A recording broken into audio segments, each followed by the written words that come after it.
Hello my dear lovely people, ఈరోజు అయితే comfort Kishore one of my brother birthday సందర్భంగా అయితే వెజిటబుల్ ఉప్మాని చేయడం జరిగిందనమాట. సో 120 మందికి ఉప్మాని అయితే ప్యాక్ చేసి మనము బసవతారకం దగ్గర ఉన్న క్యాన్సర్ హాస్పిటల్ అయితే పంచడం జరిగింది.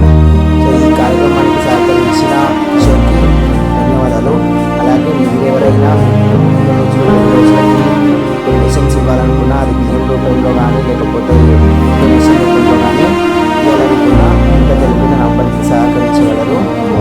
ధన్యవాదాలు. Kishore go many more happy returns of the day, అది కలర్ఫుల్ డే. ఈ కార్యక్రమంలో బర్త్డే బాయ్ కిషోర్ కూడా పాల్గొనడం జరిగింది. అభినందనలు. Good job Kishore.